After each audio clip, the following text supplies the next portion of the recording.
Señoras y señores, buenas noches. Bienvenidos, bienvenidas al Tablero Dominical.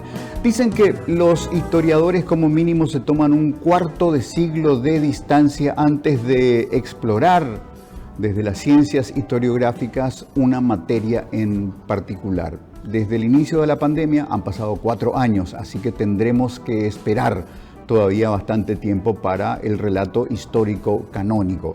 La otra aproximación narrativa suele ser el cine.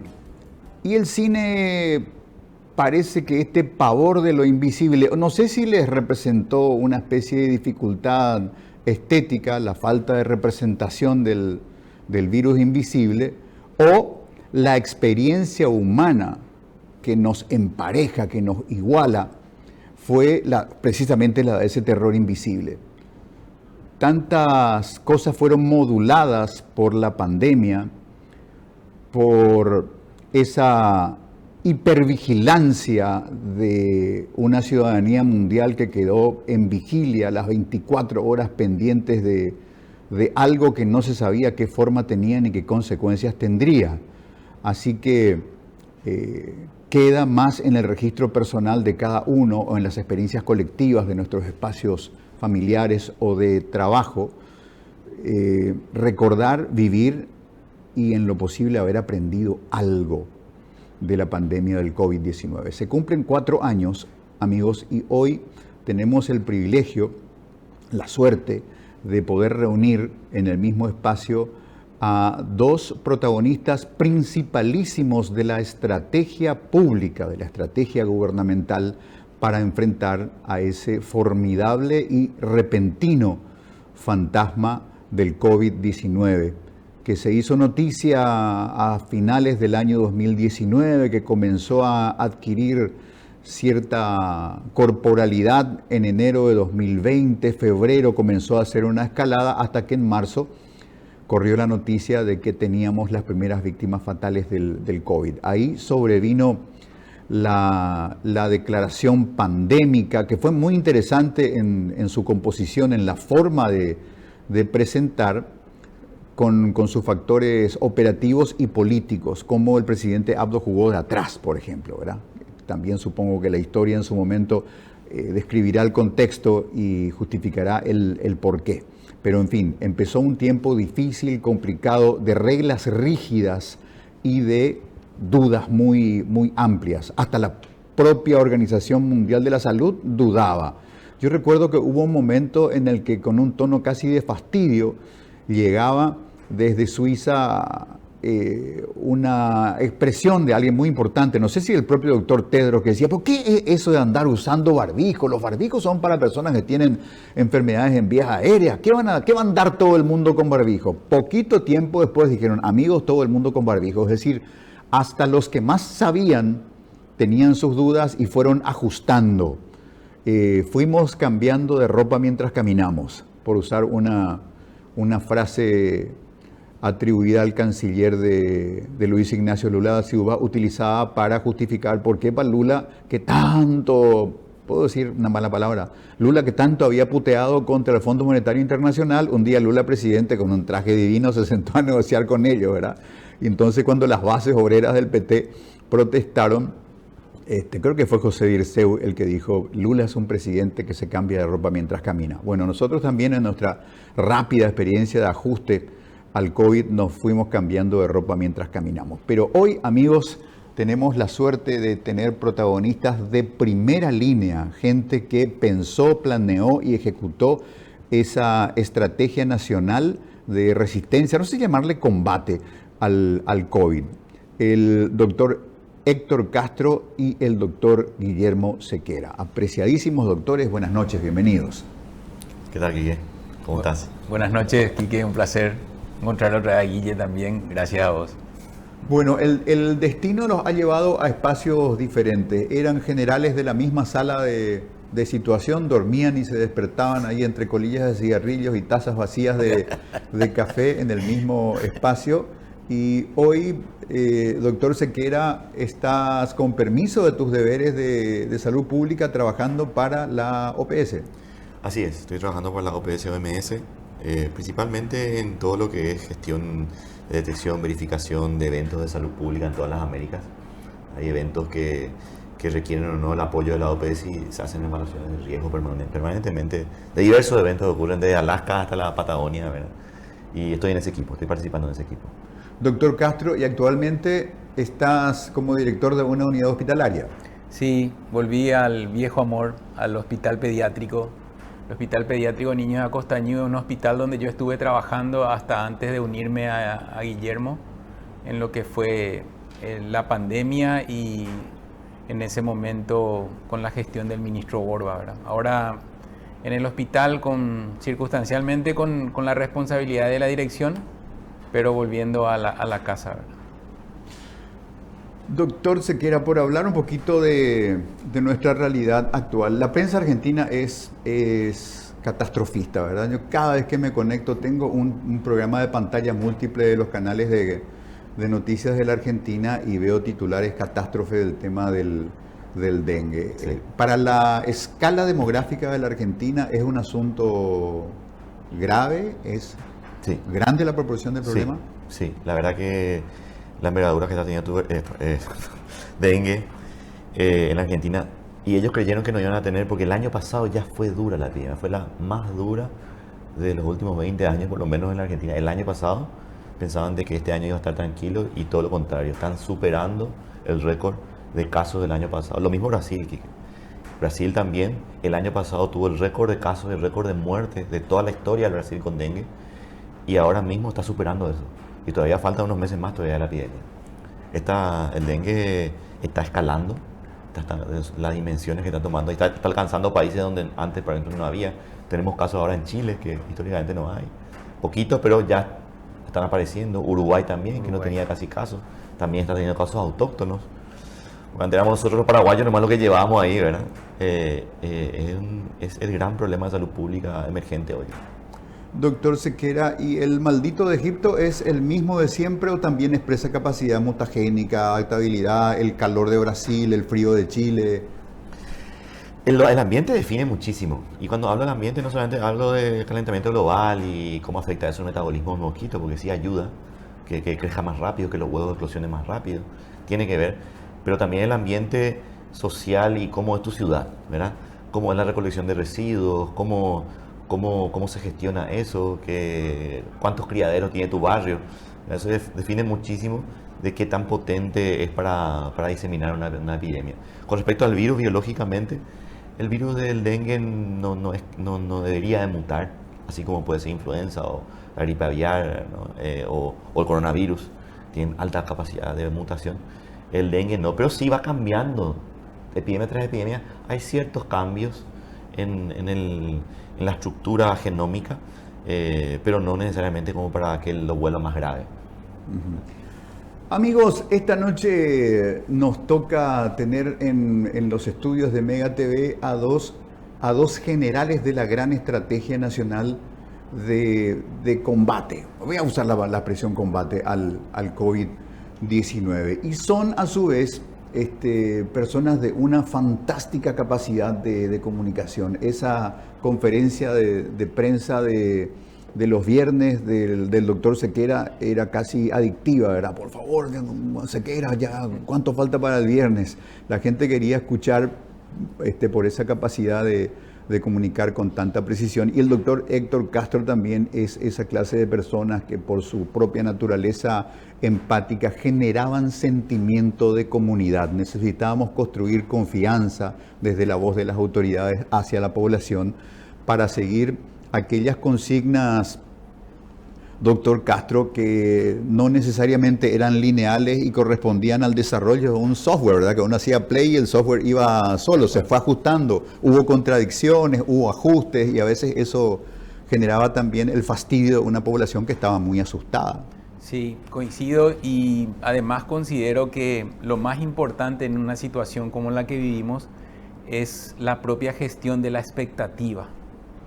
La gestión de la expectativa considero yo que en salud representa en primer lugar tener la confianza de la población para que esa expectativa obviamente no sea defraudada. y en segundo término las situaciones que se van generando que eran cambiantes, incluso impredecibles. Eso arrojaba para nosotros también un enorme desafío, desde la posición de ganar la confianza y de no fallar en ese sentido, y por otro lado de la expectativa que generaban los avances de la ciencia para mitigar esta situación. Por esa razón considero yo que siempre es importante en cuestión de comunicación y más aún en áreas sensibles como salud, la propia gestión de expectativas. Doctor Sequera, cuando se da aquel anuncio inicial de arranque de las duras medidas pandémicas, ¿cuánto duró el proceso previo para llegar ahí? ¿Horas, días, semanas? Como dijiste en tu arranque, ¿verdad? Se necesitan 25 años más o menos, ¿no? Los historiadores necesitan. Es impresionante cómo personalmente uno también va decantando algunas cosas con el tiempo y tiene una perspectiva diferente. Esto lo veo, tomar esa gran decisión del cierre y todo esto que también era novedoso. Inclusive habían pocos países que habían hecho eso. Inclusive la misma OPS no nos recomendaba tomar esa medida en ese momento. Todavía no se había declarado pandemia. Pero nosotros teníamos la incertidumbre que había y el entender de que esos primeros casos que detectamos ocurrían en países que creían que tenían casos solamente aislados. El primer caso vino de Ecuador, como todos sabrán, era de Guayaquil. Y cuando hablamos con el equipo de Ecuador le decimos, ayer tenemos un caso que se contagió allá. Imposible que se haya contagiado ni en el vuelo, allá se contagió, por los días y todo. Y no puede ser porque nosotros tenemos los casos que están aislados y están en Quito, no están en Guayaquil. No sé yo, pero se contagió en Guayaquil. O sea, no hay otra manera. Hubo conflicto casi diplomático ahí.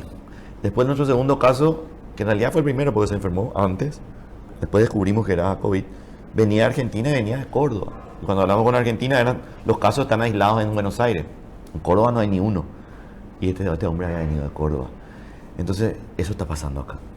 O sea, si no es que, además de señalarle a los países vecinos, es muy probable que eso esté pasando acá, que nosotros estamos esperando que venga de China, que sea el libro del primer caso, ¿verdad? Y está ocurriendo, ¿verdad? Una señal muy importante fue, nosotros hablamos con un sector de seguros privados, hospitales privados, que tiene como 5 o 6 hospitales en diferentes partes de la capital y de la área metropolitana, que tiene un buen sistema de información, y le pedimos un histórico de los cuántos casos de neumonía, no por COVID, porque ni siquiera se llamaba COVID, ni siquiera no coronavirus, atípicas, ¿verdad? Un médico, ¿cómo le llamaría a lo que es COVID después? Una neumonía atípica, neumonía viral. ¿Cuántas internaciones tuviste enero y febrero de este año, 2020?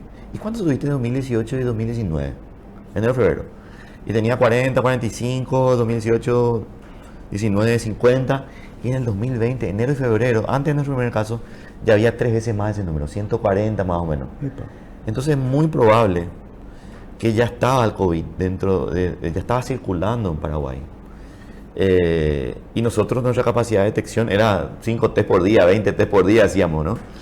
Y encontramos 2 casos en marzo, el primero el 7 de marzo, pero en realidad estaba ya tomando fuerza eso. Dentro de un contexto de una epidemia de dengue histórica que tuvimos. De DEN 4, fue la única epidemia de DEN 4 que tuvimos en la historia de Paraguay, así, de esa envergadura. Entonces había mucho ruido epidemiológico, podemos decir. Las urgencias saturadas, de muchas consultas, gente con fiebre, y entre esos neumonías atípicas que probablemente ya eran COVID. Esos elementos sirvieron un poco. Yo me acuerdo que hablamos con Mazzoleni y Mazzoleni convoca a una reunión invitando a gente.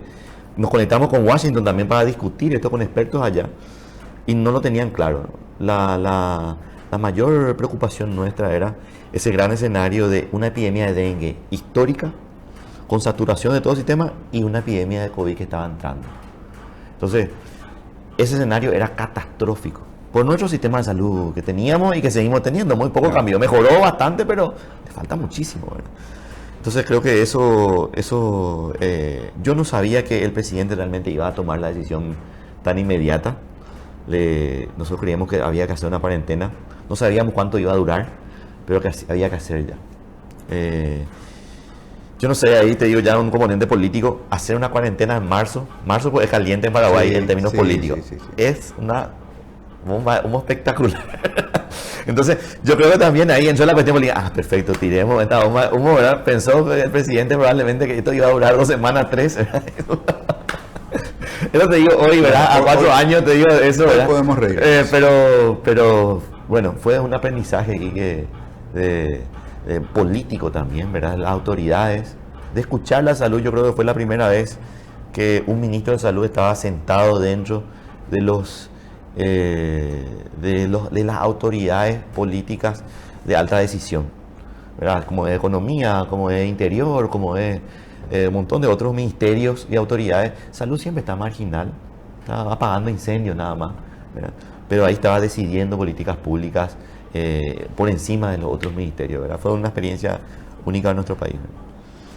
Doctor Castro, dentro de una narrativa visible del proceso del COVID en Paraguay, una puñalada al corazón fue que una de las primeras víctimas con nombre y apellido fue un médico, creo el doctor Díez Pérez. En ese caso fue un contagio directo de paciente a médico, lo que se presume.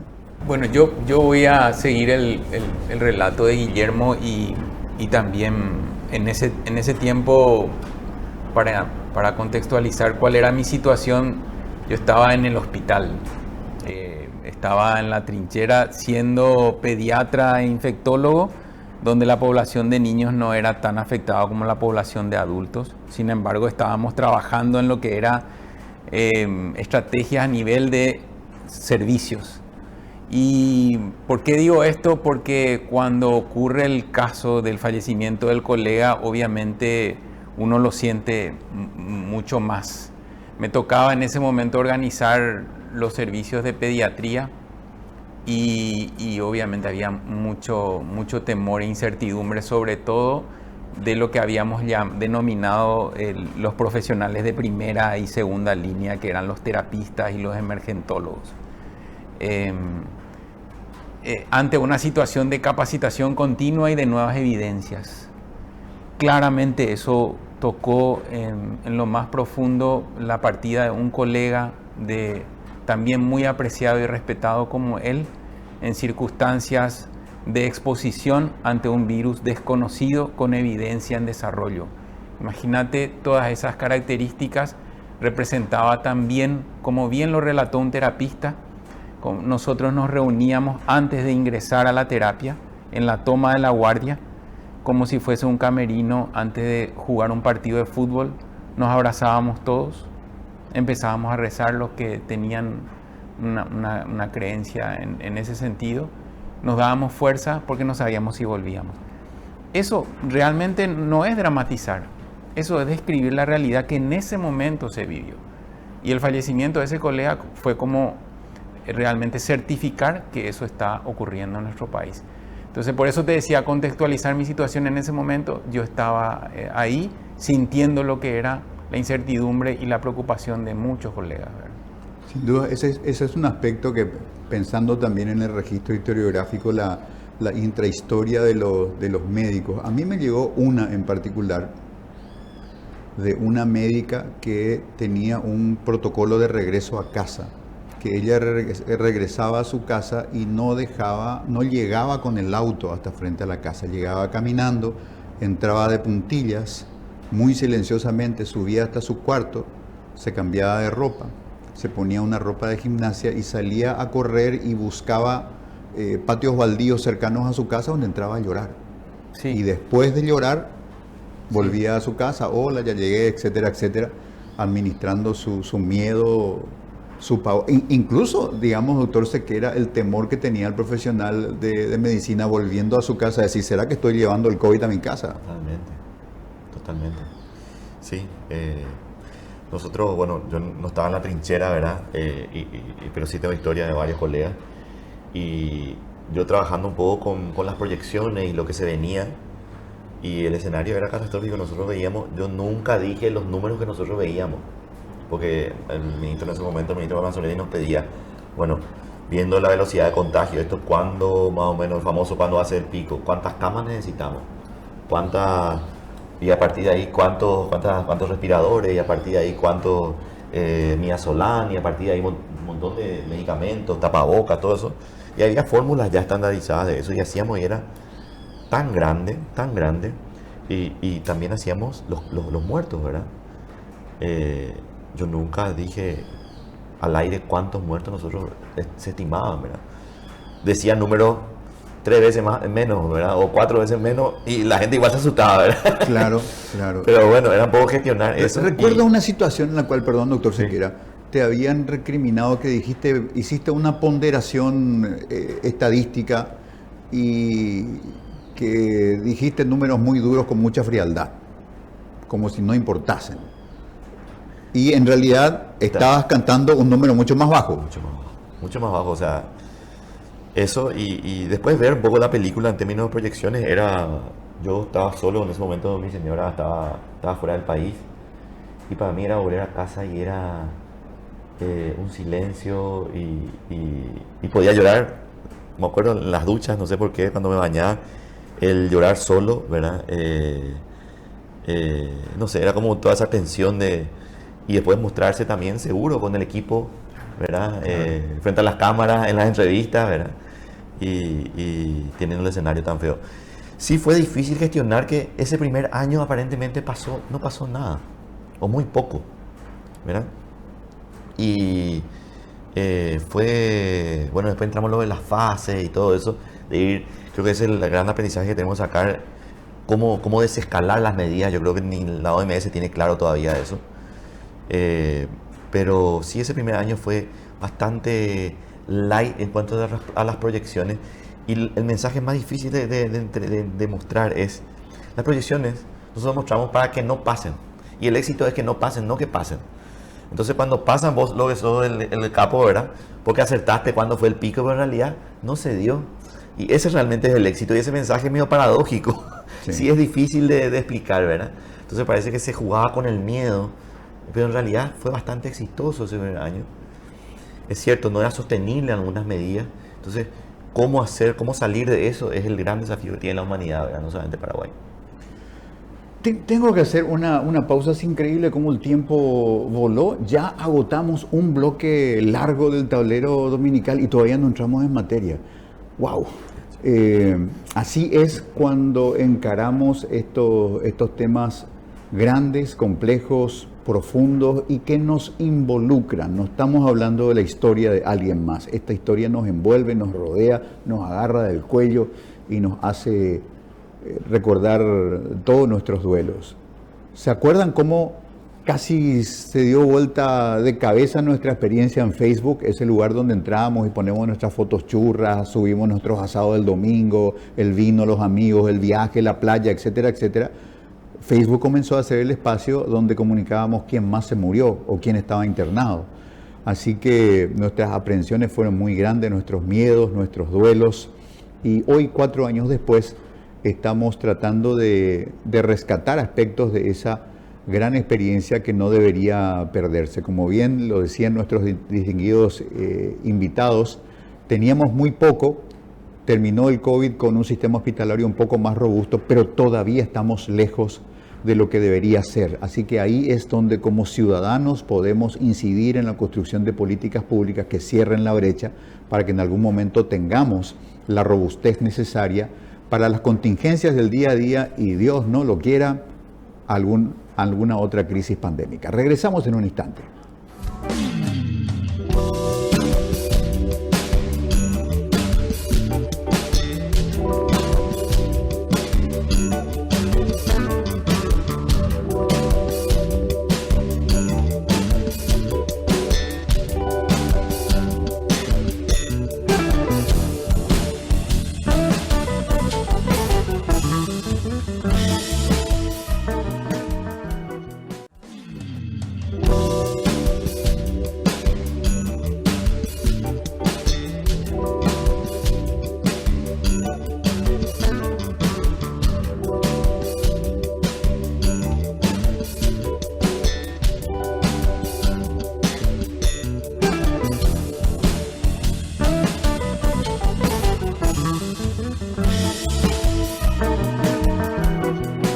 Edición dominical del Tablero en Mega TV con dos visitas que prestigian este espacio de trabajo, dos servidores públicos en su momento de mucho mérito en muchos sentidos, no solamente por lo que pudimos medir desde nuestros observatorios de comunicación masiva, sino también comprendiendo la dimensión humana. Creo que de alguna manera también durante la pandemia del COVID, la tragedia del COVID, cobramos los dividendos de nuestra cultura latinoamericana modulada por ese catolicismo a lo español de nuestras abuelitas que decían la procesión va por dentro.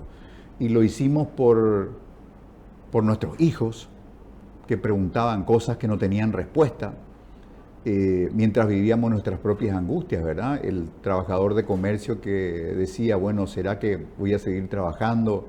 ¿Cuánto tiempo más mi patrón me va a aguantar? ¿Qué pasa si me dice, Gamarra, no te puedo pagar el mismo salario, sabes que están mal las cosas y yo con eso no llego a fin de mes? Acabo de sacar un préstamo del banco, ¿cómo lo voy a pagar con menos sueldo, ningún sueldo?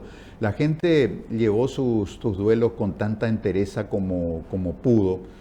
Así que fue un tiempo también en el que esa apelación de la raza guaraní, que a veces es medio falaz y solamente a efectos deportivos, sacó a relucir su fibra para acompañar el proceso resiliente de la pandemia. Guillermo Sequera y Héctor Castro, figuras centrales de la ejecutoria sanitaria de Paraguay en tiempos de COVID, nos siguen acompañando en esta noche.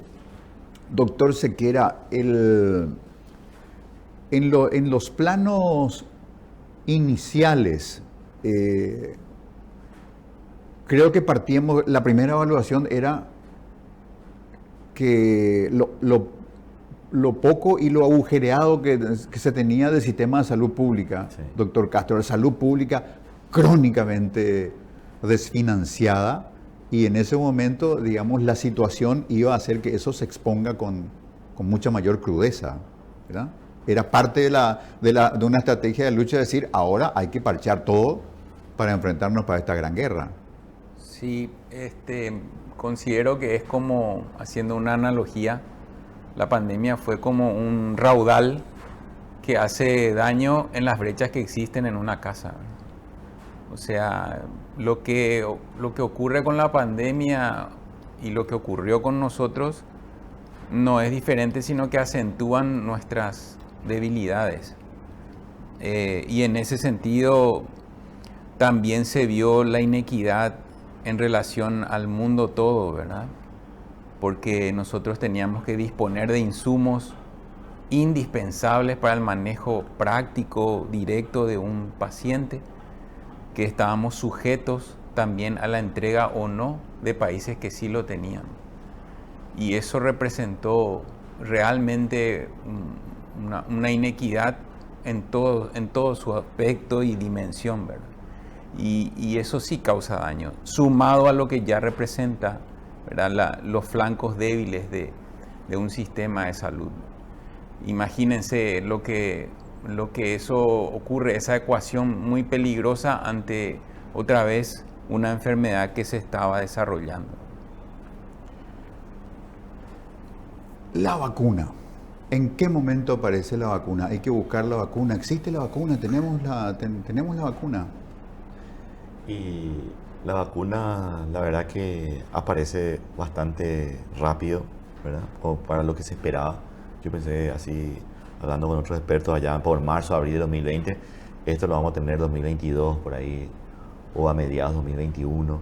Y la verdad que apareció a finales de 2020, ya teníamos algunas señales de que eran buenas.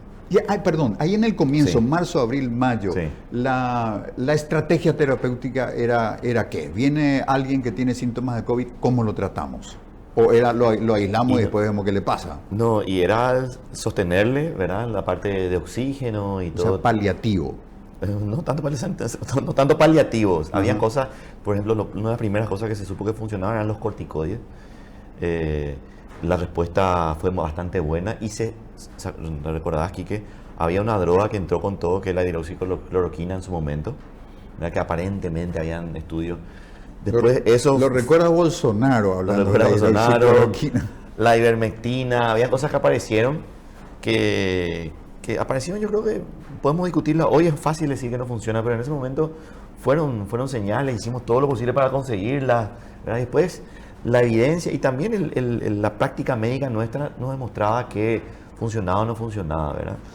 Fue un aprendizaje, y después, mucho más después de la vacuna aparecieron los antivirales específicos para virus.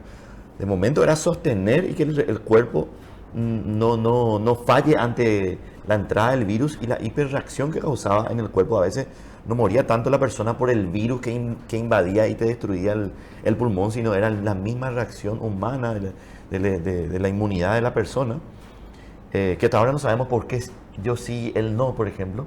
Claro. Todavía no se sabe, porque hay personas que hiperreaccionaban con el virus y era eso lo que le mataba. Entonces había que inmunomodular eso. Por eso los corticoides eran muy buenos. Pero bueno, Quique, era un aprendizaje. En ese momento no se sabía nada, era una incertidumbre. Y la ciencia pues avanza así. Se equivoca y después parece que se contradice, ¿verdad? Y la ciencia siempre avanzó así, la tesis y la antítesis, ¿verdad?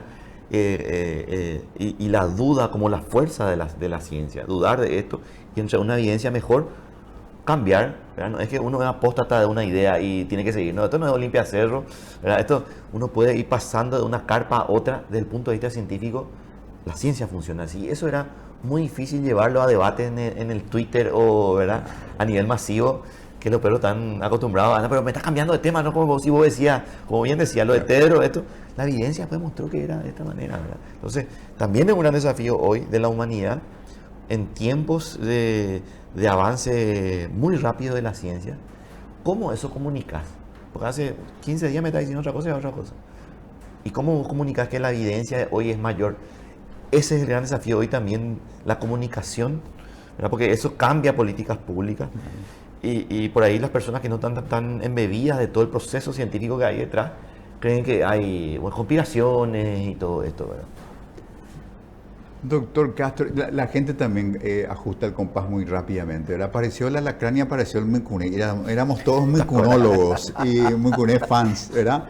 Y en aquel tiempo creo que apuntamos mucho al tema del déficit de camas de terapia intensiva y parecía que lo más importante era eso, y con el paso del tiempo, casi al final de la pandemia, descubrimos cuánto pudo haber cambiado la situación de Paraguay si su respuesta laboratorial, si su robustez laboratorial hubiese sido diferente.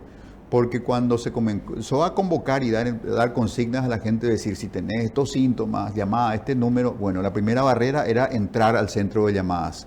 La segunda era agendarse. Si vos ya tenías, primero luego decían, no puede ser, no tengo COVID, a veces otra cosa, y ya tenías tu propio proceso de incubación de reflexión interna, ¿verdad? Sí. O hasta alguien te decía, che, que desmejorado, estás gamarra, estás pálido, andá a hacerte ver. Entonces ahí dábamos el paso de llamar para buscar el agendamiento. Primero, entrar, que te dé libre el número. Segundo, que te den el agendamiento, que por ahí te daban en 2 semanas. Te ibas a hacerte los testeos y el resultado 2 semanas después. Quizás transcurrieron 45 días y vos ya empezaste y cerraste tu proceso COVID y pareciera que en ese momento si hubiésemos tenido otra escala de capacidad de gestión laboratorial, quizás también hoy nuestras cifras finales, cuántos se internaron, cuántos viven para contarlo, cuántos ya no están con nosotros, hubiera sido diferente. Sí, como todas las enfermedades, esta alcanzó una dimensión mucho más visible y como para graficarle a la audiencia es como si fuese que tenemos el iceberg y solamente la punta visible eran las camas de terapia intensiva. Sin embargo, todo lo que viene por debajo, que a lo mejor no es aún perceptible como un peligro inminente, eran herramientas que finalmente podían ayudar mucho más que la punta misma del iceberg, ¿verdad? Me refiero a que nada deja de ser importante, primer punto y premisa. Sin embargo, hay cosas que hay que valorar que tienen un efecto a nivel masivo, mucho más sólido e impactante, como es propiamente la atención primaria en todas las enfermedades, el diagnóstico precoz y el manejo en ese sentido para evitar lo que sería el punto más visible, que es la unidad de cuidados intensivos. En ese momento, volvemos a repetir en el sentido de que la ciencia avanza, la evidencia se hace sólida y obviamente la detección era importante, que también tuvo sus desafíos en el avance, ¿verdad? Eso es importante. La biología molecular también tuvo en ese sentido el progreso. No era que ya estaba disponible. Ajá. Entonces eso también hay que tener en cuenta, ¿verdad? No sé si Guille quería decir algo sobre eso. Uno, que hoy tenemos capacidad de detección molecular en el Chaco, Claro. en todo el país, ¿verdad? Que sirve para dengue, que sirve para un montón de cosas. No, lo que yo quería decir es cierto, no es solamente cama de terapia, no es solamente capacidad de testeo. En Nueva York, en Tokio, ¿verdad? Habían colas para el testeo, también había atraso de 10 días en tus resultados, o sea, me acuerdo que habían indicadores de quién está preparado para una pandemia, 2018 y 2019. Es como el banco cuando tiene una corrida, ¿verdad? Sí. No le alcanza la guita Claro, para... no, nadie Claro, se salva. claro. Y los países que mejor estaban preparados para la pandemia, obviamente los países europeos, Corea del Sur, Japón, Estados Unidos, en todos esos países fue una catástrofe. ¿Qué es prepararse para una pandemia? Porque tenemos que hacer ese ejercicio, porque no va a ser la última, ¿verdad? Espero yo no verla la siguiente, ¿verdad? Pero es muy probable que como el ritmo global que se tiene con el tema de calentamiento y todo esto, es muy probable que esté muy cerca. No va a ser dentro de 100 años, no va a ser dentro de 50, creo que va a ser menos, ¿eh? Entonces, ¿cómo nos preparamos para una pandemia? Es cierto, un sistema de salud robusto, capacidad de vigilancia, capacidad de anticiparse, capacidad de testeo. Pero hay que tener en cuenta que responder a la pandemia no es solamente salud, ¿verdad? Nosotros en algún momento hicimos, me acuerdo que hacer un test de PCR costaba entre 50 y 100 dólares cada uno. Carísimo era. Nosotros decíamos, pero la gente apenas hay posibilidades de hacerle test a todo el mundo. Pero si le damos, inclusive a la persona que cree que tiene COVID, le quédate en tu casa, te doy 50 dólares. Claro. Atender cómo, nos salía un poco, hicimos nosotros modelos con eso, de que en algunos periodos, en vez de hacerte el test, pagar un test, te doy la plata y te quedas en tu casa, ¿verdad? Porque hay mucha gente que tiene que salir a buscar el pan de cada día. Te quedas en tu casa. Podía ayudar más a controlar la pandemia. Y ahí vemos otra pata de cómo se controla esto, que es todo el sistema de protección social, ¿verdad? Los países que mejor abordaron la pandemia no eran finalmente los que tenían más camas de terapia y más test y nada. Eran los que tenían capacidades de que la gente no pierda su trabajo, que la gente tenga una ayuda social, ¿sí? Inclusive se podían dar el lujo de ni reclamar, exigir cuarentena, como fue el caso de Suecia. Siempre me ponen como ejemplo, mira, pues Suecia no tuvo cuarentena y no tuvo tantos muertos. Claro, el gobierno de Suecia le dijo a su gente, se recomienda no salir. Y si se quedan en su casa y no saben su trabajo, el Estado le va a poner. Todos se quedaron en su casa, con una ayuda social tremenda, ¿verdad? No hubo una obligación de una cuarentena y no hace falta, ¿verdad? Pero hay un estado de bienestar que tiene una espalda que puede soportar eso, ¿verdad? Eso hizo que muera menos gente, no solamente, también todos los otros países nórdicos, ¿verdad? Noruega, Finlandia, que inclusive algunos de ellos también implicaban cuarentena y la mortalidad es mucho menor que Suecia, ¿verdad? Pero digo nomás cómo realmente el abordaje de una próxima pandemia tiene que superar la óptica de qué tiene que hacer el Ministerio de Salud. Tiene que incluir qué tiene que hacer el Ministerio de Economía, qué tiene que hacer, ¿no?, las otras fuerzas públicas y también las fuerzas privadas y sociales, ¿verdad? ¿Qué tienen que hacer las parroquias? ¿Qué tiene que hacer la universidad? ¿Verdad? ¿Qué tienen que hacer los medios de comunicación? También, exacto. Doctor Castro, es el escenario de algo que ojalá no suceda nunca más, ¿verdad? Ahí en la ponderación del doctor Sequera podría suceder en menos de 50 años. ¿Funcionó la cuarentena? ¿Fue parte del éxito? ¿La próxima vez que tengamos una cosa así, cuarentena seguro porque no funcionó en el 2020? No hay ninguna receta aplicable universalmente, ni siquiera temporalmente reiterarlo. Cada medida tiene su contemporización, o sea, la cuarentena en ese momento era necesaria porque no había forma de inducir a la inmunidad para que una enfermedad no se agrave y no cause muerte. la única forma de adquirir la inmunidad en ese momento era enfermarse, con la consecuencia de enfermedad grave. Le acaba usted de robar otra frase polémica a Sequera, Sí, que le costó lo suyo. Sí, bueno, el día de ayer tuve una clase también con estudiantes de medicina sobre vacunas y había elegido una portada de diario donde Guillermo estaba diciendo eso, ¿verdad?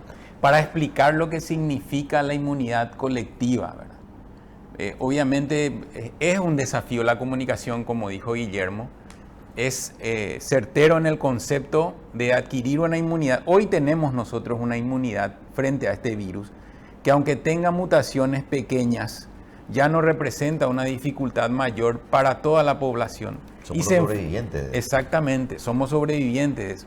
Y además, la vacunación se enfoca en aquellos que tienen algún factor de riesgo. No es ya una vacunación universal, como al principio era necesaria para adquirir una inmunidad poblacional.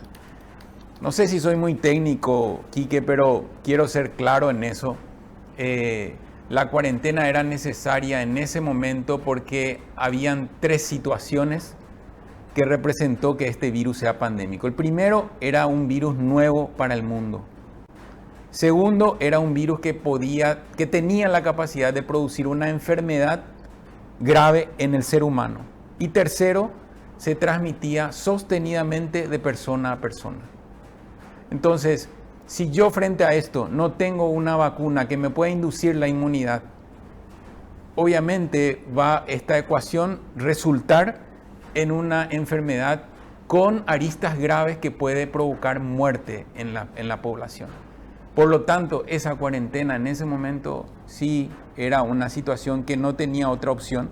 Sin embargo, después con el desarrollo de la ciencia y la evidencia, no solamente de vacunas me refiero, sino que al hisopado en tiempo oportuno, porque tampoco podía hacerte hisopado en cualquier día, hisopado en tiempo oportuno, aislamiento en tiempo oportuno, control de los contactos, seguimiento de los mismos y disciplina en eso, también era importante y no necesariamente una cuarentena, ¿verdad? Pero eso lo fuimos desarrollando después. Claro. Hablemos de la vacunación. ¿Hay antecedentes de una vacunación a la escala en la que se hizo con los vacunódromos y compañía? No hay antecedentes, ¿verdad? No hay antecedentes, pero también el tiempo es diferente, ¿verdad? Si me permitís, quiero también celebrar hoy, hace 3 años que me agregué al equipo de Guillermo. Okay.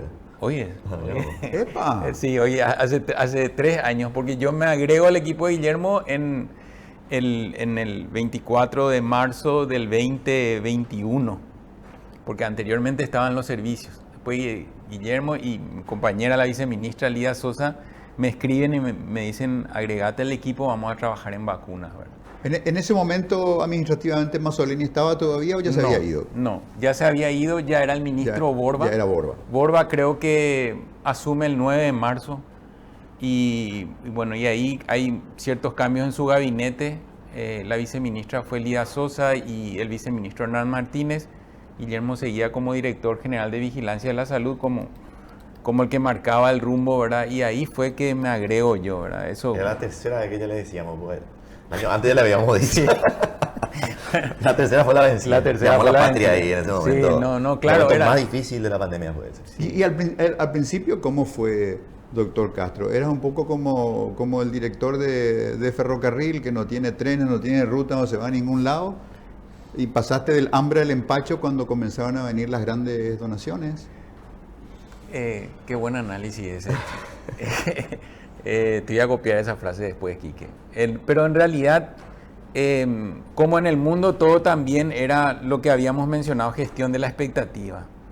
Nosotros teníamos muy pocas vacunas en ese momento cuando arrancamos. Ya de hecho que se había vacunado en febrero con el ministro Mazzoleni al personal de terapia intensiva con Sputnik. Y después en marzo con nosotros ya fuimos agregando. Recuerdo que mi primer desafío fue la población adulta. Y recordarán todos que teníamos como límite fecha de nacimiento o año de nacimiento y después era terminación por número de cédula. De tal manera a ordenar la fila de espera. Y era el resto que aún no le tocaba, era manejar la expectativa, ¿verdad? Y por eso se instaló creo yo con buen tino de Guillermo y del ministro Borba, agregarme a la conferencia de Guillermo de los viernes, ¿verdad? Entonces nosotros comunicábamos a toda la población cómo se iba a trabajar en vacunas. Y ahí había una interpelación también a través de ustedes, de la sociedad, ante las dudas que tenían o críticas, ¿verdad? Hasta que después se consigue, como nunca antes en la historia, como nunca antes, se consigue hacer los grandes vacunatorios. Hace poco, un ex ministro de Salud de Chile decía en una reunión, nosotros llegamos a vacunar 100.000 personas en un solo día. Imagínense eso. Yo levanto la mano y digo, Paraguay también. Paraguay en un día vacunó 100.000 personas. Y para recordar la dimensión, que realmente, y lo confieso, me sigue erizando la piel recordar esas escenas, esa historia. Era de lunes a viernes, 24 horas trabajábamos en el autódromo, en Encarnación, en la Costanera, en Ciudad del Este, no dormíamos, ¿verdad? Entonces, recuerdo que el ministro Borba nos destinaba a nosotros, ¿te recordás, Guille? No, Guille, vas a ir vos a la Costanera, Héctor, vas a tener que... Organizamos de tal manera también, no solamente eran los vacunadores, sino que también era la gestión con la población de ordenar la fila. Porque si no hubiese sido como en otros países, también muy difícil. De hecho lo fue. Recibimos apoyo de muchísimas instituciones y ministerios en ese momento. La Secretaría de Emergencia Nacional, nos ayudó también. Recuerdo que sobrevolamos el autódromo y se definía cómo iba a ser. Y la primera vez que largamos, literalmente largamos la vacunación en el autódromo, las colas eran hasta acá Cupé y de este lado hasta Fernando de la Mora. Sin quejas, qué gran disciplinador, es un comentario maldito, qué gran disciplinador que es el miedo. Sí. Sí. La Pero gente funciona- había júbilo a medida Sí. que se acercaban. Recuerdo que hacían sonar músicas, festejaban. Recordarás que eran épocas donde se hacían selfies cuando recibían la vacunación. Todos festejaban el hecho de haber recibido la vacuna porque entendían que era la medida. Hasta que después, obviamente, el peligro, la sensación de peligro inminente se va perdiendo y ahí empezaban cuestionamientos infundados hacia la vacuna. Ajá. Me queda poquísimo tiempo, me quedan 2 minutos y le quiero pedir al doctor Sequera una precisión con respecto a las curvas. Digamos que cuando empieza la vacunación masiva estábamos en números catastróficos de muertos e internados. ¿Cuándo se siente el impacto de la vacuna, de ese 1.000.000 de dosis? ¿Cuánto transcurre? ¿30 días, 60 días y las cifras se comienzan a caer? Al mes, más o menos, ¿verdad? Sí. El 1.000.000 de dosis creo que se vacunó ahí en julio se llegó al 1.000.000 de dosis. Julio. Y al mes, pues, nosotros veíamos en agosto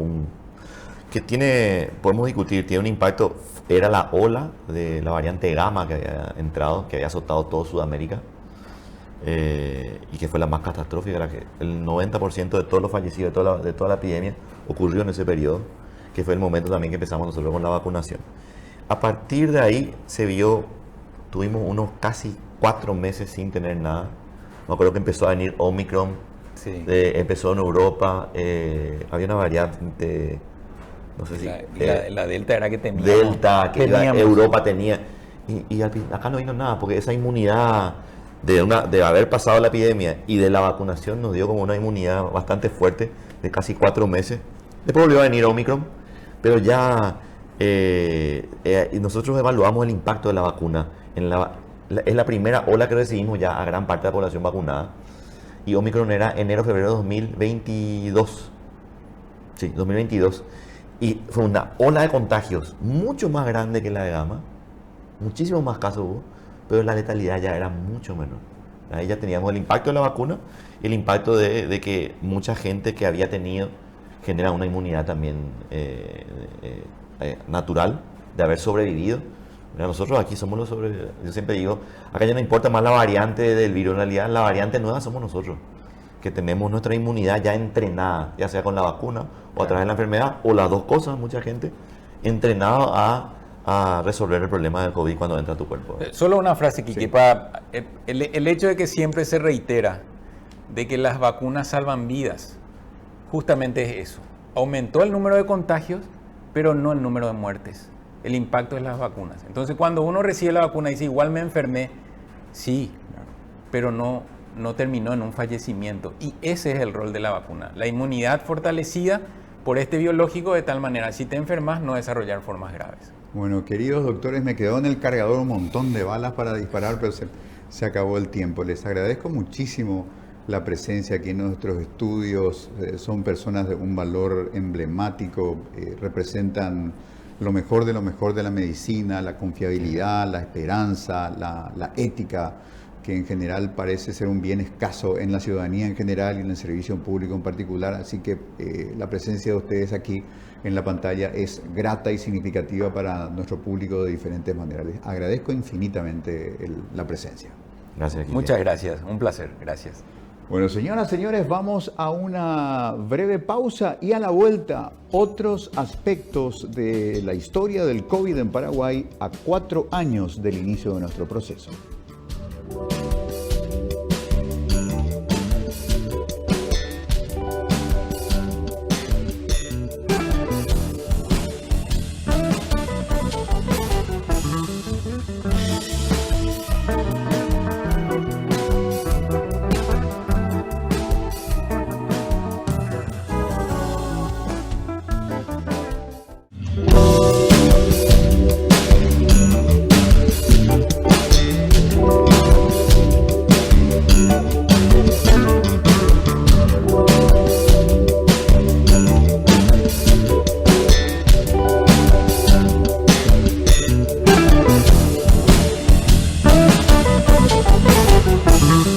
Señoras, señores, de regreso a este segmento de nuestro tablero dominical en el cual estamos repasando experiencias y vivencias, aprendizajes y circunstancias a 4 años del inicio de la pandemia, de la declaración de la pandemia en Paraguay. Mes de marzo, primera quincena, aquel anuncio sorprendente del poder político, aunque el mensaje más importante no vino de la boca del presidente Abdo, sino la del ministro Mazzoleni. Recuerdo muy vivamente que su primer anuncio fue, decretamos el cierre de las escuelas. Y yo dije, caramba, ¿y dónde está PETA acá?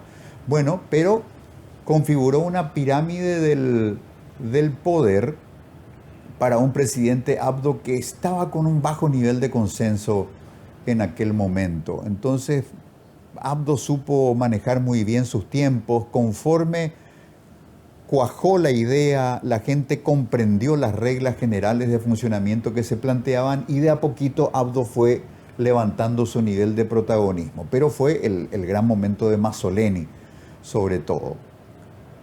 Algo sobre lo cual la historiografía todavía tiene que trabajar. En algún momento comenzarán a salir los libros con respecto a la pandemia del COVID-19. Pero un dato interesante es el tema de la velocidad del mundo del cine. ¿Por qué será que no hay grandes películas del COVID? Y yo digo, porque el pavor real que nos produjo el COVID supera cualquier margen de imaginación. Es más fácil crear un monstruo o una invasión extraterrestre que hablar de aquello que nos golpeó tan profundamente. Entonces, ese nivel de aprehensión personal, ese sentimiento particular que cada uno de nosotros tuvo. ¿Cuántas vidas cambiaron a partir del COVID? ¿Cuánta gente que comenzó a decir, de aquí en más yo voy a vivir mi vida de otra manera? El COVID me demostró que la vida es efímera, que hay que ser un poco menos rígidos, que hay que perdonar más. El COVID tuvo una capacidad de transformación humana muy profunda y ha dejado en todos quienes tenemos la suerte de haber sobrevivido a ella lecciones importantes. Pero queremos mirar la gran película. Hablamos ya de las estrategias epidemiológicas, de las grandes decisiones que se tomaron en la esfera gubernamental. Pero hay muchas otras historias que merecen ser contadas. Sobre todo porque las grandes crisis, los grandes traumas, los momentos límites demuestran de qué fibra estamos hechos los seres humanos. Cuando hay un incendio y el cobarde va va a huir en una décima de segundo. Y el valiente va a descubrir que es valiente superando su miedo y metiéndose en el fuego sin saber si va a salir, pero lo va a intentar porque hay algo en él que le dice, yo tengo que hacer lo correcto, aunque me cueste la vida. Y ese tipo de gestos de grandeza hubo, pero en una cantidad extraordinaria. Hoy queremos centrarnos en una cuestión que a mí me da una satisfacción particular, porque es la historia de la casa a la que pertenezco. La mega cadena de comunicación pertenece a un holding empresarial, el holding HB de la familia Harrison Bogado, y acá hay una gran historia que contar de cómo el empresario Norman Harrison tuvo una lectura muy diáfana de situación que lo llevó a actuar de la manera en la que intervino en un resultado espectacular que cambió la historia de cómo se manejó la crisis del COVID en Paraguay. Y esto nos trae hoy a la oficina de Norman Harrison para hacer este recuento de experiencias y vivencias a 4 años del COVID. Norman, muchas gracias por recibirnos en tu casa. Por favor, antes que nada, un gran saludo a toda la audiencia de Mega TV y un gusto compartir contigo, Quique, lo que fue la vivencia de la pandemia en los inicios, ¿verdad? Así bien como vos estás mencionando. Yo creo que Paraguay actuó bien en los inicios de la pandemia. Paraguay se declara la pandemia en el mes de marzo del año 2020. Hace la declaración, sanciona al Congreso. El presidente Abdo, yo creo que a instancia del ministro Mazzoleni, en la primera instancia actúa bien, hace la cuarentena enseguida, inclusive antes de países de la región, antes que Brasil y Argentina. Entonces yo felicité al gobierno en los inicios de la pandemia, cómo fue el actuar. Posterior a eso tuve mis voces críticas debido a que estuve también perfectamente de acuerdo con la lógica de que allá por el mes de junio del año 20 Paraguay se suscribe al mecanismo COVAX, un mecanismo de la OPS que era un reparto mundial de vacunas de manera equitativa para cada país que se suscribía a ese acuerdo. Donde posteriormente existen cambios a nivel estructural, porque básicamente el mecanismo COVAX iba a proveer de una sola fábrica de vacunas de AstraZeneca instalada en Corea. Es decir, en los planos teóricos al inicio estuvo bien, pero cuando se bajó a tierra la escala no daba. ¿Qué pasa? ¿Dónde está el fracaso del mecanismo COVAX? El fracaso del mecanismo COVAX es cuando pretende, con una sola planta de AstraZeneca en Corea, proveer a todo el sistema mundial. Entonces, y los gobiernos de los países empezaron a hacer negociaciones bilaterales con los laboratorios a finales realmente ya en el mes de septiembre del 2020. Y cuando eso pasa, yo me acerco al gobierno y le comento de esos, porque yo me estaba preparando con Pfizer para la parte logística de las vacunas, pensando que en el futuro el sector privado podía acceder, ¿verdad? Eso era un poco en los inicios. Y preparando, porque yo hace 30 años manejamos vacunas acá en la policlínica de Sanofi con temperatura de capacidad de 2 a 8 grados. Entonces, con todo el sistema de frío que teníamos nosotros ya instalado en Paraguay, hace más de 30 años que tenemos validado eso, preparar el sistema para menos 80 grados de Pfizer, ¿verdad? Ese era un poco el gran desafío, y me empiezo a preparar a partir de mediados del año 2020, y me llevó 7 meses prepararme. No solamente comprar los equipos, los ultra freezer y mantener, sino tener toda la capacidad logística instalada, y aparte de eso, las validaciones de todos los procesos, ¿verdad? Teníamos que traer una caja desde Kalamazoo, Michigan, ¿verdad? Y tener toda la trazabilidad de la temperatura desde que salió de origen hasta que llegó al Paraguay. Entonces eso se llama validación del proceso. Claro, Norman, pero todo eso en medio de un parón mundial de la logística, la parálisis de digamos, de las cuarentenas, del pavor de la gente, porque si nos remitimos a los orígenes, la crisis del SARS-CoV-19 empieza a mediados de diciembre de 2019 en Wuhan, China, y de ahí enero, febrero comienza, digamos, la activación del mundo hasta que la aparición de un primer caso de COVID en Paraguay dispara la activación de nuestro propio mecanismo. No debe haber gobierno en el mundo que diga, no, tranquilo, nosotros para estas cosas estamos preparados. Le agarró con los pantalones abajo a todos. Totalmente. Y la intención del gobierno de Abdo fue decretar la cuarentena para preparar el sistema de salud para lo que se venía posterior, ¿verdad? El contagio masivo, ¿verdad? Entonces, por eso yo siempre felicité al gobierno de Abdo en los inicios de las decisiones tomadas, fueron súper acertadas, tanto de Mazzoleni como de Abdo. Lo que pasó posterior es donde nos convoca al Ministerio de Salud Pública el ministro Mazzoleni a finales del año 20 a ciertos laboratorios que somos los que estábamos. Estaba el laboratorio Lasca, que representa a laboratorios Janssen y podría tener acceso a la vacuna de Johnson & Johnson. Pero ya se hablaba de vacuna en ese entonces. Ya se sí, ya o la estaba. Convocatoria era, esto va a disparar comorbilidad y otras casuísticas, va a haber suicidios, qué sé yo, habrá que prepararse para todo. Las vacunas, ya se hablaba de vacunas. Sí. A final del 2020, imagínate que Uruguay recibe su primer embarque de vacuna de Pfizer en enero del 21, ¿verdad? Entonces ya estaba bastante avanzado todas las fases, y también hay que reconocer que las autoridades mundiales de regulación, la FDA y la EMA de Europa, pusieron mecanismos de trámites acelerados, ¿verdad? Fast track para las vacunas para tener antes el biológico disponible. Entonces, habían etapas que los laboratorios lo hacían de manera más rápida. Entonces, ya en esa época, en diciembre, nosotros ya teníamos la certeza de la existencia de las primeras dosis de la vacuna de Pfizer. Y entonces ahí donde cuando convoca esta reunión, el ministro Mazzoleni, y lo que nos comenta es que Paraguay decidió en ese momento solamente trabajar una plataforma de vacunas, un tipo de vacunas, que era la de vector viral.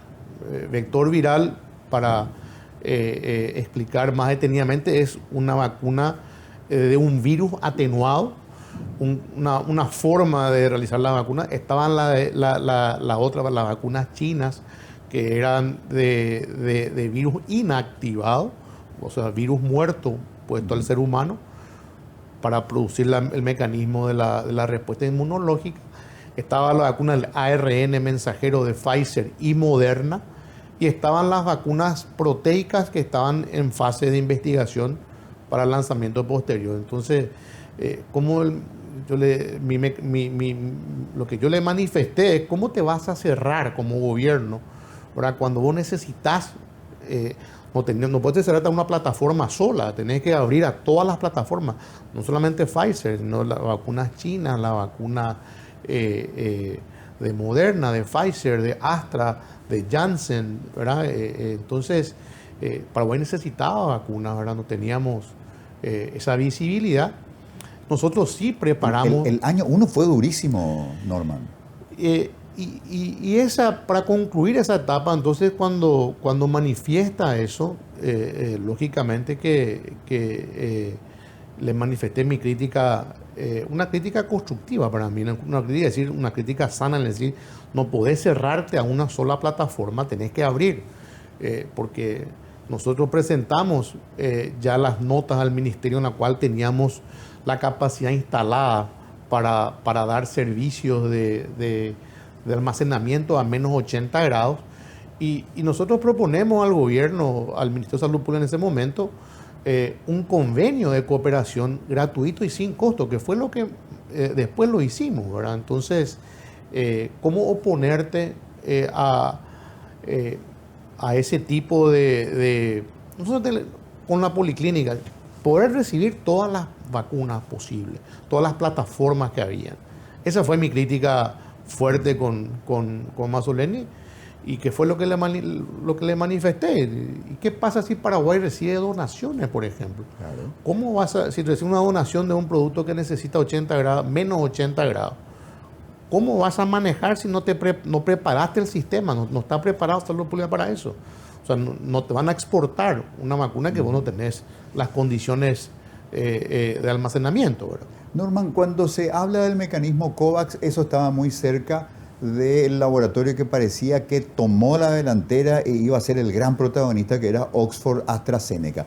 Y en otro andarivel aparecieron los antiguos maestros de las vacunas, que finalmente la antivariólica, antirrubeola y compañía se la debemos a los rusos, ¿verdad? Que tienen un gran expertise en eso, y aparecieron con la Sputnik. Y parecía pero el gobierno ruso fue reacio a someterse a ciertos controles de la OPS-OMS, entonces quedó desactivado, y Rusia comienza a trabajar, digamos, como dicen los gringos, de weaponization, convertir la vacuna en una herramienta de diplomacia geopolítica, ¿verdad? Por eso llega a la Argentina de la manera que llega. Quique, vos estás haciendo una cronología exacta de lo que fue. Fue un factor geopolítico ya lo que fue, porque Rusia se opone a validar los procesos y se opone a hacer las muestras en los seres humanos para poder tener la validación. Entonces ahí es donde se crea esa desconfianza hacia la vacuna. Y para rusa. darte la razón, Paraguay termina recibiendo Sputnik, También. que no pasó por la OPS-OMS. O sea, finalmente era razonable lo que le habías apuntado a Mazzoleni en su momento. Era abrirte a recibir todas las vacunas. Y bueno, he dicho, cuando se confronta ya meses después, en marzo, confronta a Mazzoleni con el gobierno, con el Senado, perdón, ahí donde el Senado pide su destitución, y él básicamente no le quedó opción que renunciar e irse, porque el fracaso de la preparación del sistema, ya teníamos vacunas en la región, ya Uruguay había recibido vacunas de Pfizer en el mes de enero, ya la región estaba con vacunas, y Paraguay estaba mendigando con vacunas de donación de Argentina, de Brasil, de Chile, ¿verdad? Pero te donaban unas pocas dosis y tenían que cubrir su sistema de salud también,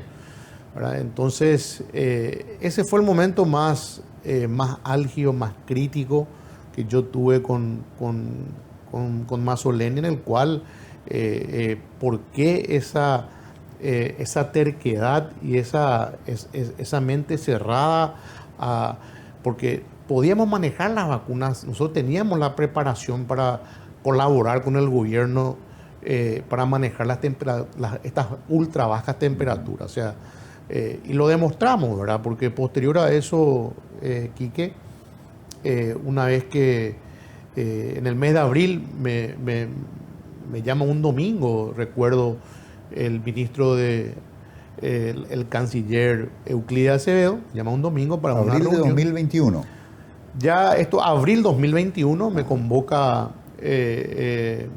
yo fui a la Cancillería, y Euclides cambió un poco el escenario de la negociación, de cómo iba a negociar Paraguay la adquisición de vacunas, ¿verdad? Y me plantea básicamente a quién le tengo que matar para traer las vacunas a Paraguay, ¿verdad?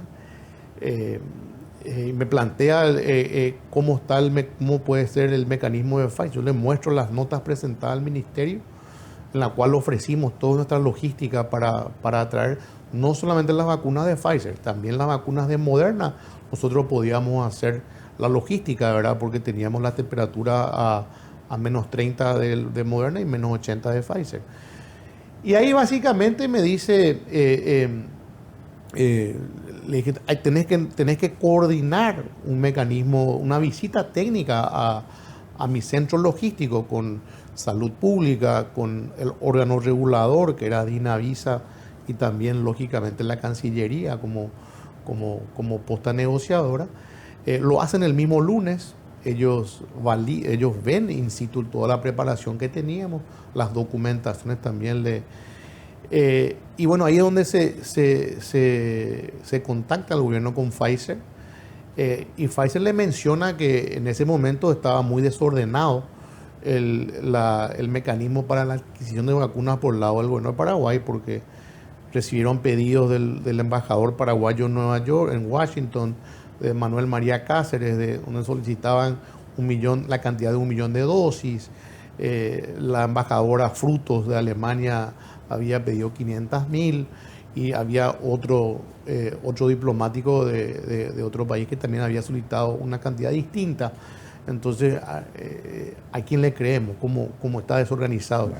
Entonces, lo que manifiesta con muy buen tino el canciller dice que él le ordenó al cuerpo diplomático a salir a buscar, pero no estaba consolidado. Entonces, se creó ahí un grupo de trabajo de todas estas instituciones en el cual se hizo, Paraguay pide solamente esto, esta es la forma.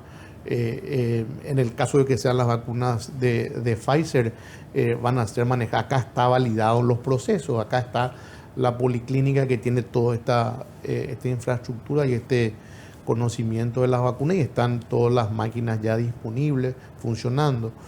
Entonces ahí se genera rápidamente, y te comenté anteriormente que en 2 semanas, ya para el 15 de mayo fue el día que se firmó nuestro acuerdo con el Salud Pública, que es un acuerdo de cooperación, un acuerdo en el cual sin costo para el Estado paraguayo, porque teníamos toda la infraestructura montada, ¿verdad?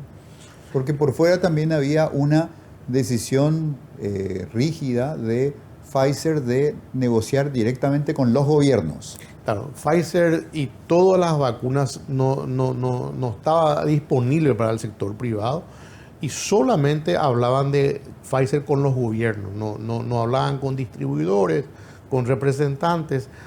Estaba designado un grupo en Nueva York designado de las vacunas, y ahí es donde Paraguay, gracias a esta gestión, Paraguay rápidamente se sube a la negociación con Pfizer, básicamente ya explicando que todo el tema logístico estaba solucionado, ¿verdad? Entonces, ahí tengo que recordar las personas que fueron los artífices de esa, y lógicamente estaba liderado por el canciller nacional Euclides Acevedo, la doctora Narri Gamarra de Dinavisa tuvo una labor súper destacada en esta como órgano regulador, y lógicamente el equipo de salud pública liderado por el ministro Julio Borba y el doctor Héctor Castro y también Sequera fueron las personas que realmente lideraron ese proceso que Paraguay se subió a esa plataforma. Y bueno, esa fue la pregunta que le hice a Mazzoleni en esa reunión no tan grata de diciembre. ¿Qué pasa si Paraguay recibe donaciones de vacunas que necesitan ultratemperatura? ¿Cómo los vas a manejar si no te preparaste para eso, ¿verdad? Y ahí es donde interviene la policlínica en esa gestión. Y también tengo que destacar que el embajador, el que fungía de embajador en ese momento, el señor Joseph Salazar, de la Embajada de Estados Unidos, fue un gran gestor con el Departamento de Estado para poder tener acceso a esa donación. La primera donación de 1 millón de dosis que llegó el 8 de julio a Paraguay. Fue algo que para nosotros nos transformó totalmente el esquema sanitario del Paraguay. Si nosotros estamos preparados para recibir, eran 180 termocontenedores, y recibir 1 millón de vacunas todas juntas fue un desafío logístico tremendo. Lo hicimos acá hubieron 60 personas de mi de la policlínica que nos preparamos para esa tarea, pero ¿Hubo ejercicios de simulación para bajar los tiempos de respuesta de los procesos? Totalmente, ¿verdad? Nosotros hicimos las pruebas técnicas y tardábamos 3 minutos en hacer el proceso de cuando llegaba el termocontenedor. Nosotros teníamos que insertar el chip, apretarle el stop shipment, comunicar electrónicamente, se comunicaba eso con la planta de Kalamazoo de Michigan de Pfizer, y ahí venía en el informe básicamente toda la trazabilidad de la temperatura que tuvo ese termocontenedor desde que salió de Michigan hasta que llegó a nuestro centro logístico en Paraguay. Y ahí te daban el check, está autorizado a seguir el proceso que es descongelar, poner a descongelar, y después la mitad se ponía en el ultra freezer para la primera dosis y la otra mitad se descongelaba para distribuir a todos los centros de vacunación que Salud Pública instaló en Paraguay, ¿verdad? Amigos, vamos a hacer una pausa y en este punto recordar contra qué factores se fue construyendo esta logística de negociación, recepción y distribución final de las vacunas. Ya había pasado el escándalo de Justo Ferreira y su familia, es decir, lo que le provocó un gran desgaste a Mazzoleni, a Abdo, inclusive a Yucio, que se metió de inspector Clouseau ahí y no le fue demasiado bien. Eso fue creando un clima de desconfianza política, de descrédito ante la opinión pública, y las cifras crecientes de decesos, internados y las noticias y todo lo que desnudaba las carencias y limitaciones de un sistema de salud pública que no estaba en condiciones de obedecer y atender a tanta demanda de uso por parte de la población. Hacemos una pausa muy breve. 4 años de la pandemia del COVID-19 en Paraguay. Estamos conversando con el empresario Norman Harrison de la Policlínica, un vector clave para comprender de qué manera se revirtió el proceso del COVID en Paraguay y se salvaron miles de vidas.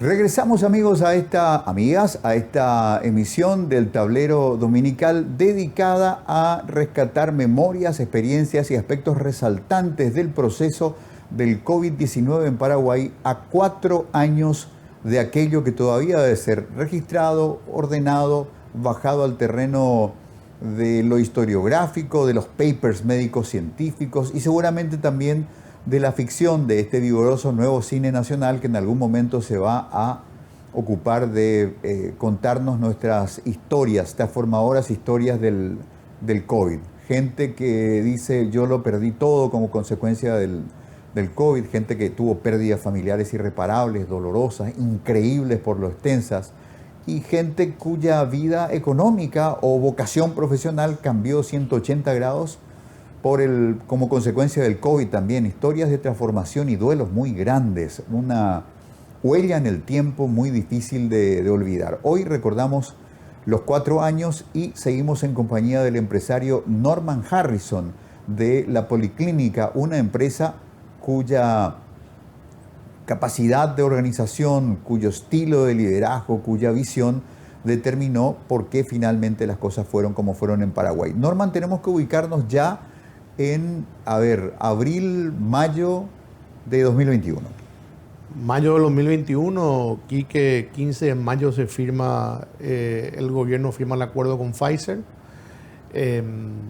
También nosotros acompañamos ese acuerdo en el sentido con Salud Pública firmamos nuestro acuerdo de cooperación gratuito y sin costo para el Estado paraguayo. Y ya se pone la cronología de los embarques semanales que iba a empezar a recibir Paraguay.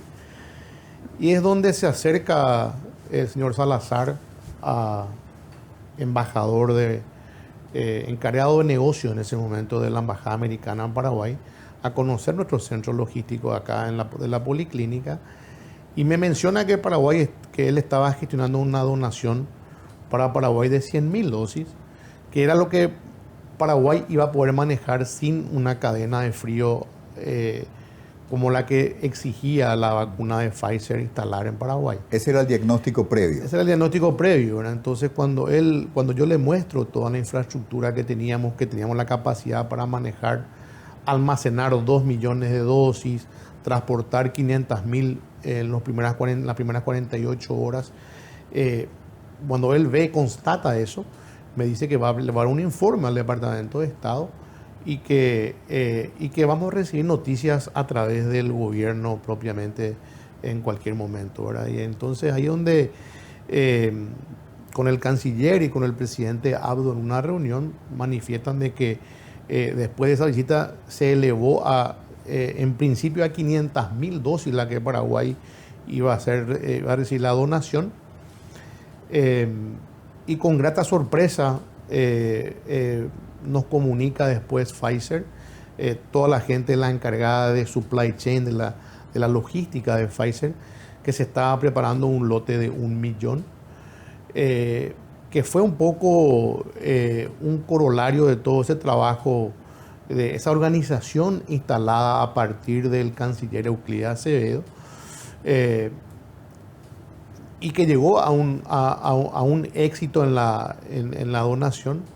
Lastimosamente no pudo estar el presidente de la República en la llegada del primer millón de dosis el 8 de julio, ¿verdad? Acababa de tener ese fatídico... Sí, la tragedia del derrumbe del edificio en Miami. Claro, de Pettengill y de su cuñada en Miami. Entonces él estaba ya en ese momento acompañando a Silvana, la esposa.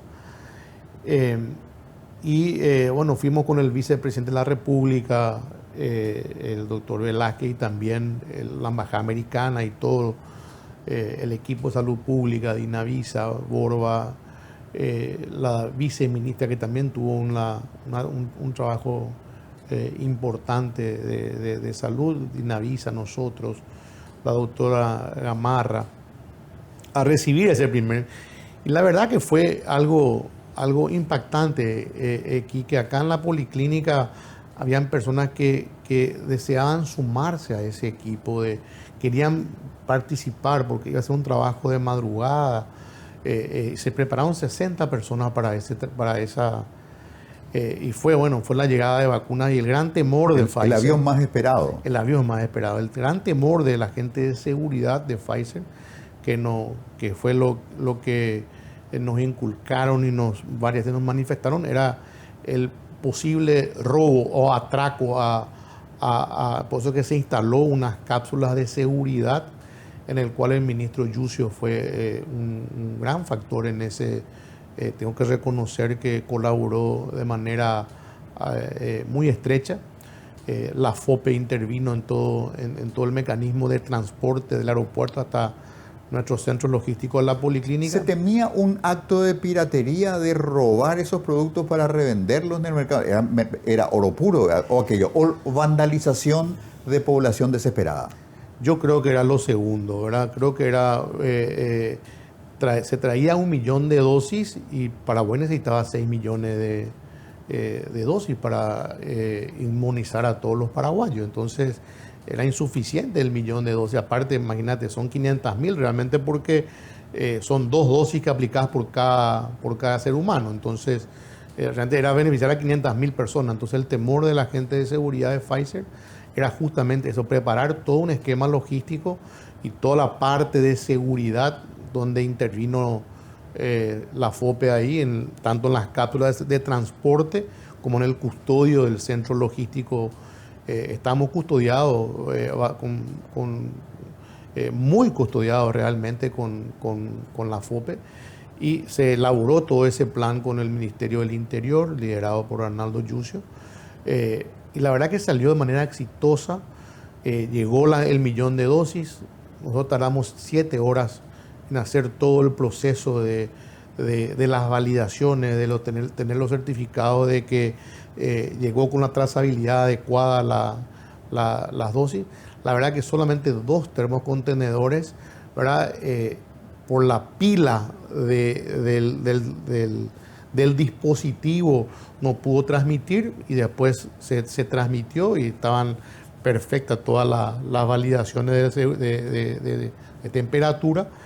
Y a las 5:30 de la mañana, trabajando toda la madrugada, se pudo sacar los primeros camiones ya al Aratirí, que dicho sea de paso, el Aratirí fue un centro en el cual muy bien diseñado, uno de los mayores de Latinoamérica en capacidad instalada.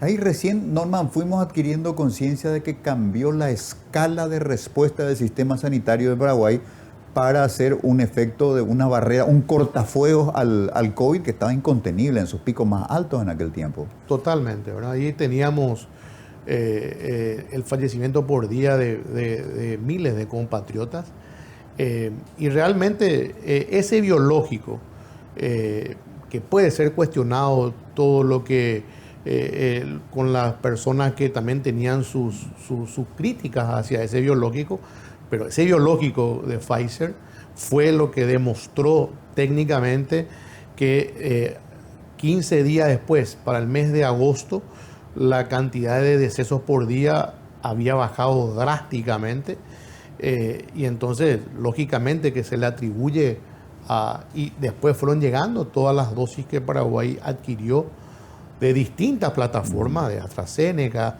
adquirió que llegó algo del mecanismo COVAX, llegó la de Moderna Pfizer, también, la de Moderna, que se destinó a las embarazadas. También.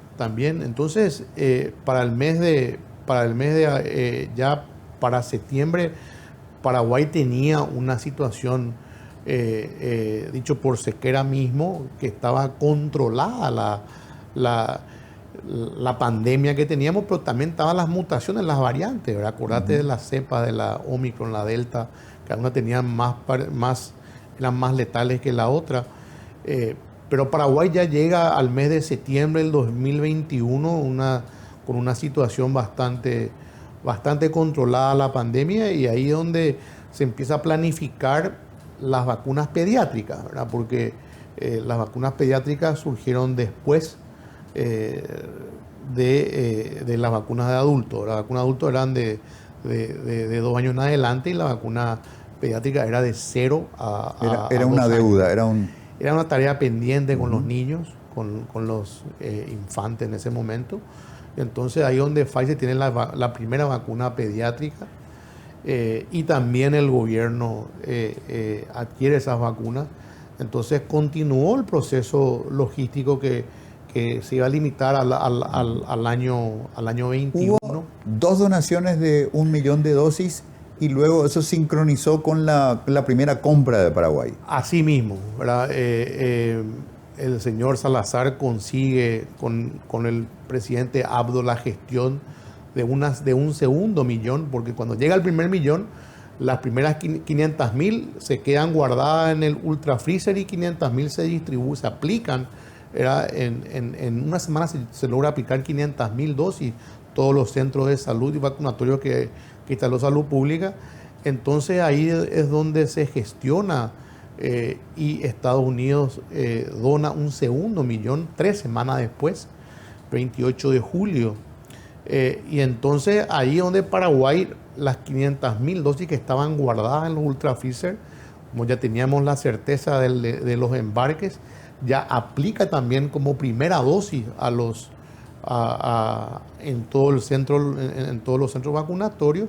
Entonces Paraguay adquiere 1.000.000 de dosis colocadas como primera dosis, y con el segundo millón que recibe aplica deja para la segunda dosis, que había que aplicarse 3 semanas después, ¿verdad? Entonces, y con las vacunas que ya llegaban por la compra que hizo el gobierno, ya se aplicaban a los demás. Entonces ahí Paraguay tiene Cambia el panorama. cambia totalmente el panorama sanitario del Paraguay. Ahí la película nos muestra desde los drones el movimiento de Naratiri, Así en el vacunódromo, ¿no? Así 24 horas. 24 horas de vacunatorio, un vacunatorio moderno, instalado, con capacidad importante. La verdad que fue una gran acertada del gobierno la instalación en el Naratiri. Era un lugar súper apto para... y acordate que el Gran Asunción, ¿verdad?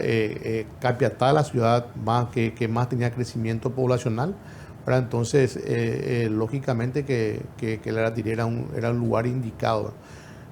Para nosotros el Naratiri y la Costanera eran los dos lugares que nosotros siempre esgrimimos que eran los lugares más adecuados para la instalación de un vacunatorio de alta rotatividad.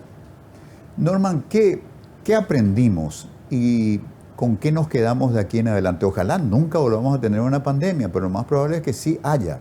¿Qué aprendimos? ¿Con qué nos quedamos? Mira, tengo que reconocer que el gobierno, a pesar del gran endeudamiento que lo hizo, que generó la pandemia, ¿verdad? La capacidad instalada que quedó en salud pública, los números hablan. Paraguay tenía 110 camas de terapia hablo año 2020.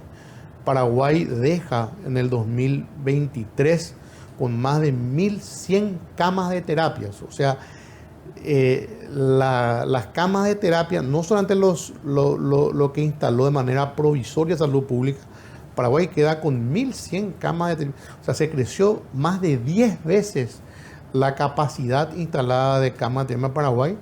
Eso es un legado que no podemos desconocer que hizo el gobierno de Abdo en salud pública.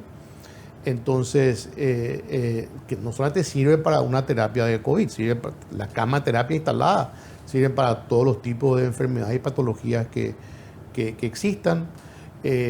También generó para mí un gran avance, lo que más yo rescato de eso, que la alianza público-privada funciona, se puede llevar adelante y como también ese rol social que tiene que tener un empresario, en el cual cuando existe una pandemia, nosotros ya lo hicimos en la pandemia de la fiebre amarilla del 2005, de 2006, ¿verdad? Nos pusimos a disposición del gobierno, ¿verdad? No es solamente el lucro lo que busca un empresario, también un empresario busca ser protagonista de un hecho lamentable para el Paraguay, para el mundo, fue la pandemia, pero es algo que nos tocó vivir de cerca, ¿verdad? Entonces, y nosotros lo que trabajamos en el área de la salud, ¿verdad? Trabajamos también para salvar vidas. Entonces, eso es lo que a mí me quedó como un legado, que el aporte a mi país desde mi ángulo de acción, que era la logística, para poder ayudar al país a sacar lo más rápido posible de esa y salvar la mayor cantidad de vidas posible, ¿no? Que sin duda se logró. Norman, muchísimas gracias. Por favor, un gusto, Quique, y un gran saludo a Mega TV. Amigos, el legendario comandante Rolim Amaro, el creador de TAM, decía, este empresario que no es ambicioso es un fraude. Tiene que tener los colmillos bien afilados, tiene que querer ganar plata porque tiene que ser leal a su promesa, a su directorio y a sus accionistas. Pero también, a veces, cuando hay disrupciones en la historia y cambios situacionales graves, ese mismo empresario tiene que sacarse los colmillos un rato y entender que la historia lo está llamando para un rol diferente. Saber leer el momento histórico y saber qué es lo que hay que aportar.